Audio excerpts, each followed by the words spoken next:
moment? กำลังเรียนภาษาไทยที่โรงเรียนลานอาหลาย4 ชั่วโมงในเชียงใหม่ฮังดง Hi boys and girls, auntie and uncle, welcome back to my channel. Today, I have a very special guest that I've been dying to talk to. Finally, he's here. Hi Tony, how are you? Hello, welcome to Chiang Mai. My name's Tony. I'm married. My wife's name is Kendall. We are from America, originally from the state of South Carolina. We moved here about 2.5 years ago.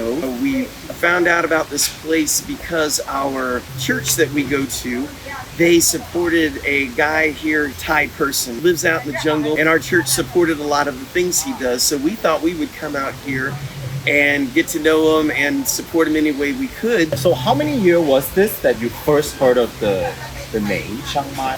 About 4 months before we moved here. So 4 months, you just decided to pack things. Yeah, we're like, yeah, let's go.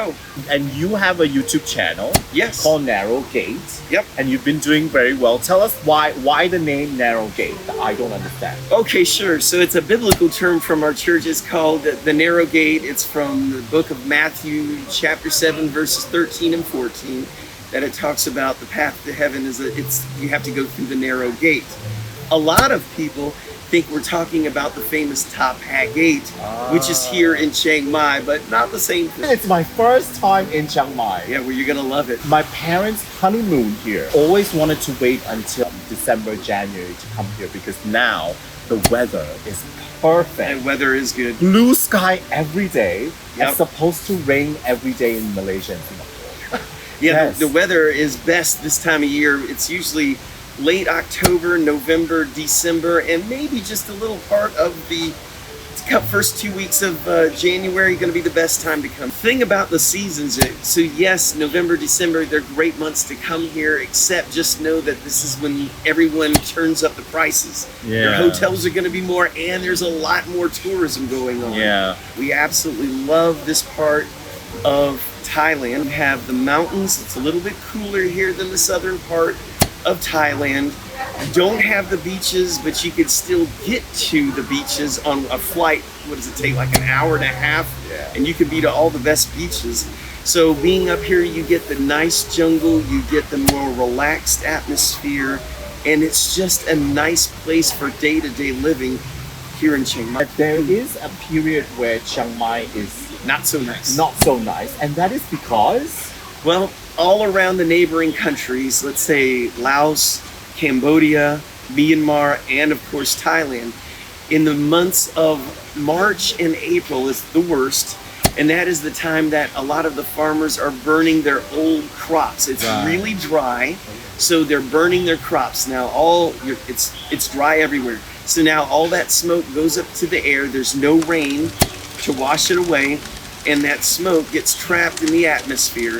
And you end up all over Thailand having the smoky season. that's called the Smokey season. Correct. And those are the two hottest months. March and April would be the months to really avoid Thailand altogether. The rainy season, it's going to be hot and heavy between July, August, September, ending halfway in October. We are at a place that you always bring your friends. This whole Khaomao-Khaofang imaginary jungle. Imaginary jungle. Beautiful this place is. Oh yeah, it's gorgeous. This is where, when I have friends of mine that are visiting or people that are coming here for the first time, this is the restaurant that I'm going to bring them to.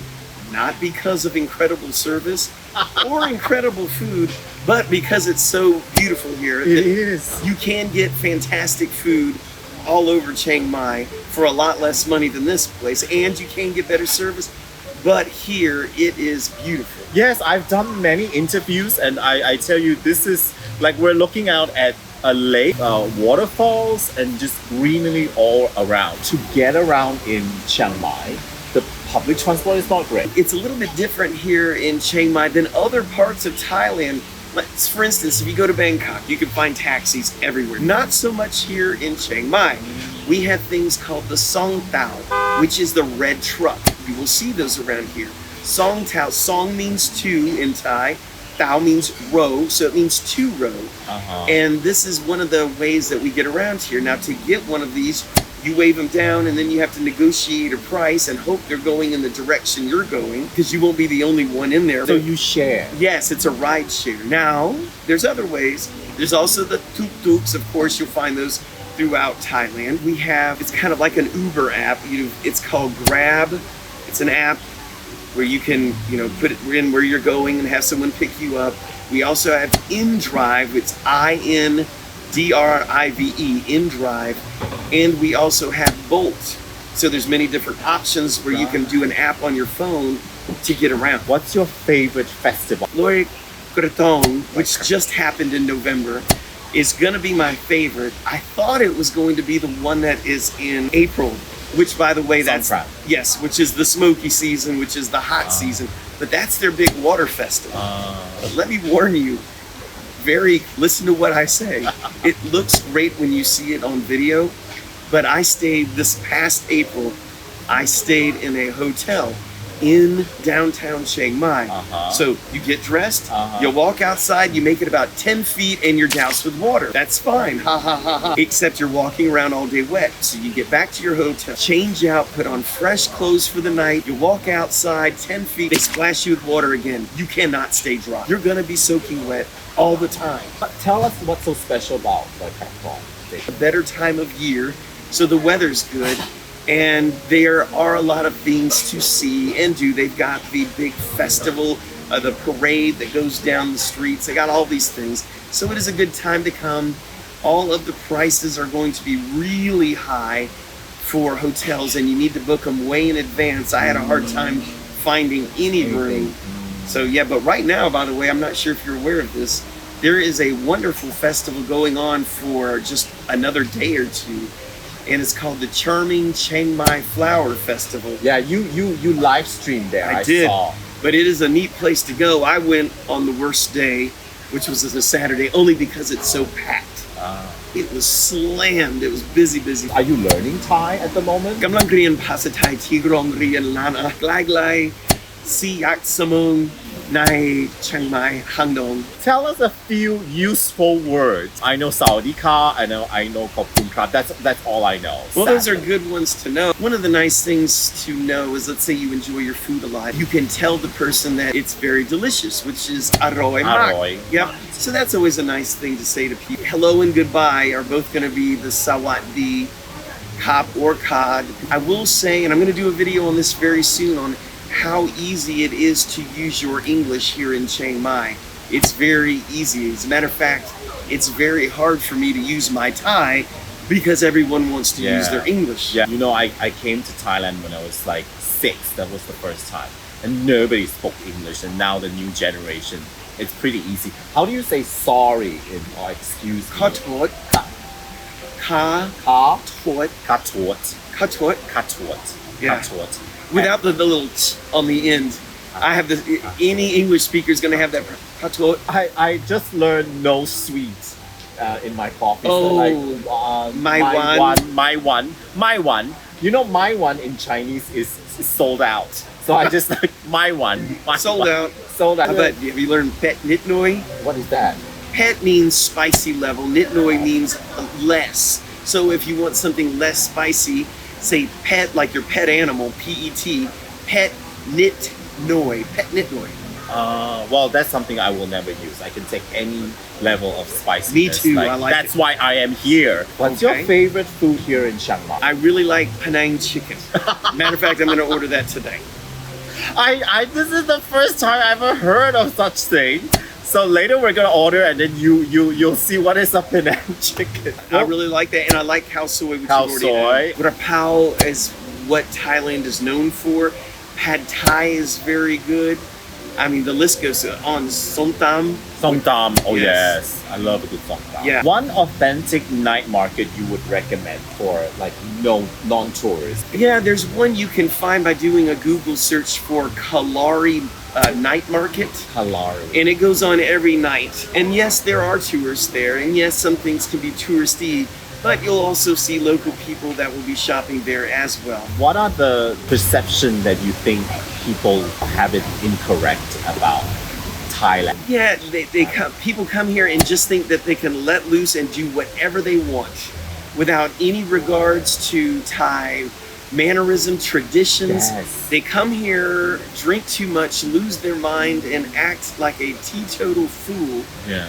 And that's not the way. No. Now, granted, there are places in Thailand where that could be More relaxed. right. But here in Chiang Mai, up north, things are a little bit more conservative. Oh. So when people party in the south and then try to bring that to the north, it doesn't really. It's not that kind of scene here. Oh, that I didn't know. So I saw you did a video of what not and not to do, like the Correct. stuff in Chiang Mai. Can you give a very good example Of what not to do? of what really not to do? Okay, well, so a lot of the vendors, they are sitting on the ground, and all of the things that they are selling is spread out on the ground on a blanket. Right. And a lot of foreigners, not knowing any different, will use their foot to point to the item that they're interested in, which is a huge no-no, using your foot as Oh, a way the to foot Yeah, to point. to point. Oh my God, people do that.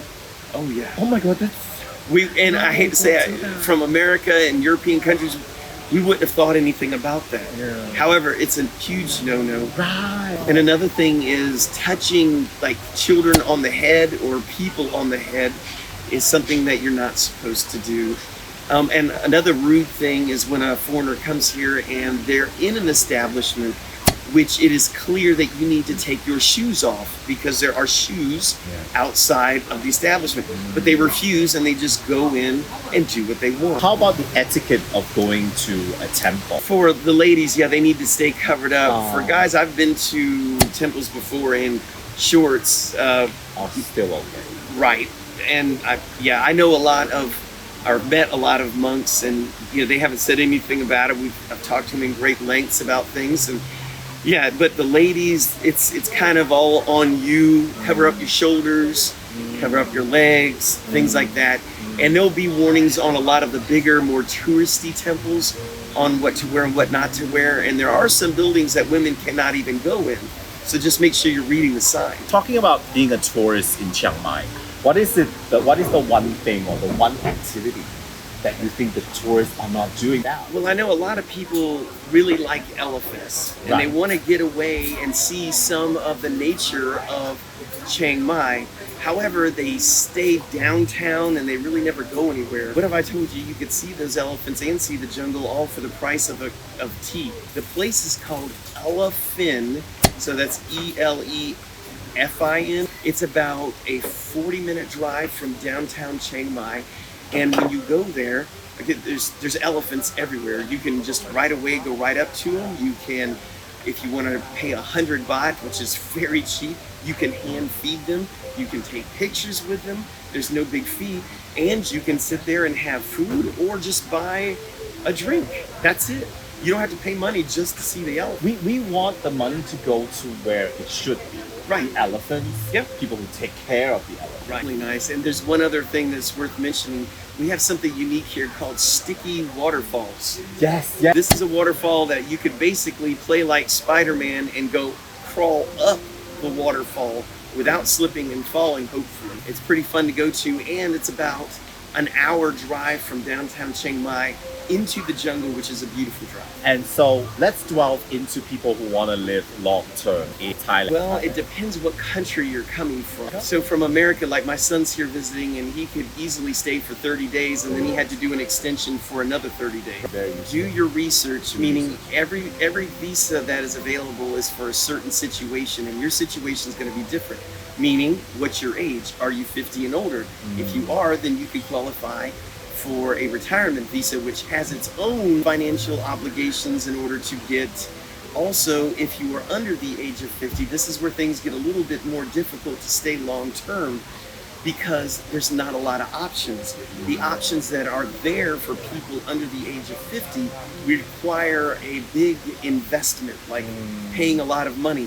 And there is a thing called the ED visa, which is like an education visa for people, let's say, who want to learn Thai or learn Muay Thai. That is a possibility to do.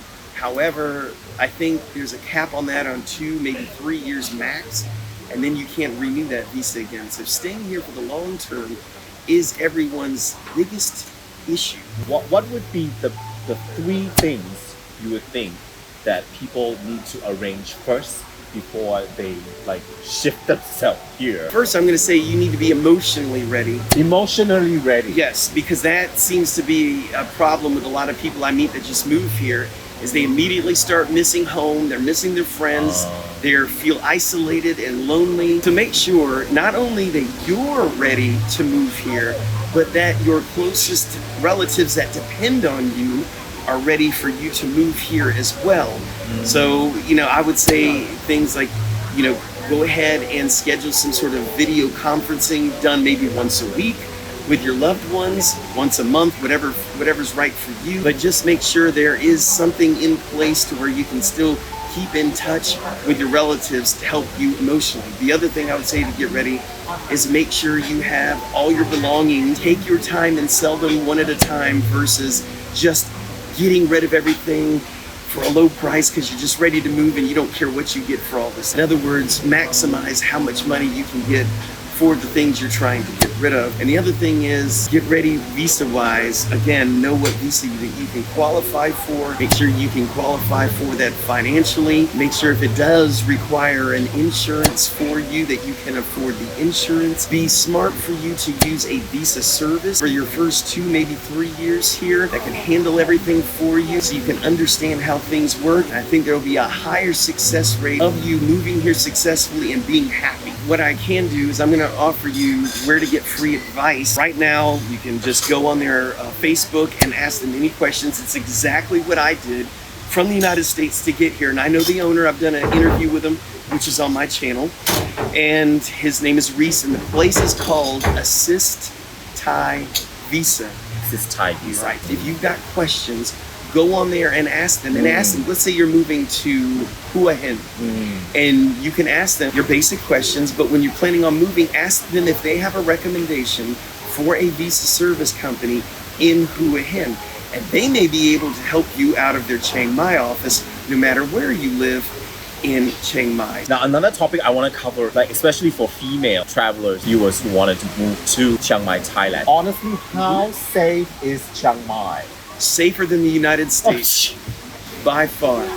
I have done, I'll explain, like I have left the key in the ignition in my motorcycle overnight in downtown Chiang Mai. Wow. I can leave my riding jacket, everything on my motorcycle, it's always there. I know people don't even lock their doors at night. I've got friends of mine who left to go back to the US, their house is wide open. There are people here, friends of mine who have cars. The key is left in the visor up top. It's a very safe place for men and for women. Now, of course, you gotta be smart. You can't go to a shady spot at 3 in the morning where everyone's drunk and go, oh, Tony said this place is safe. There's always bad parts, no matter where you are, so just be smart. Tell us scams that we should be aware of. Believe it or not, if anyone was caught scamming, the local community would come down on them hard here. Really? It's a little bit different here. It's not like Bangkok downtown or Pattaya, or it's not like that. So the only things I would tell you need to be aware of is like the songthaews, the red trucks we were talking about earlier that take you around. On the side of it, it'll tell you that the rate is 30 or 40 baht. But as a foreigner and you ask them how much it is, watch that price go way up. Or I was buying an ice cream one time and there were some Thais in front of me and it was 30 baht. I walked up there and I said, just for fun, Taurai. But I said, that means how much? But I said it in English, how much? And he thought for a second. I'm like, he's gonna do it. He tried to charge me 70 baht. So it's the price hiking is really the only thing I would say you need to worry about here in Thailand. What do you and your wife do now in Chiang Mai? We're retired and we do a lot with our YouTube channel. We work with some people to go out into the jungle and they don't have health care. They don't have glasses to both see close up and to see distance. It's something I've always been passionate about. So we have ways to help them with prescription glasses for free out in the jungle so they can see distance. And we have ways to get them reading glasses depending on which level they need for seeing up close. Anybody who wants to know about Chiang Mai, Tony has like an encyclopedic videos And that's how I came upon his channel when I was like looking up what to do here in Chiang Mai. And you'll do much more video, I'm sure, of Chiang Mai, right? Oh yes, Yeah. it's not slowing down at all. As a matter of fact, we're gonna pick up the pace. Yes, good. I can't wait for more videos from you. Thank you for doing this interview with me, Absolutely. Tony. Thank you for having me. I appreciate it. Yes, so subscribe to Narrow Gate, my friend Tony. Thank you and goodbye, and we'll see you in my video or Tony's video. ขอบคุณครับ ขอบคุณครับ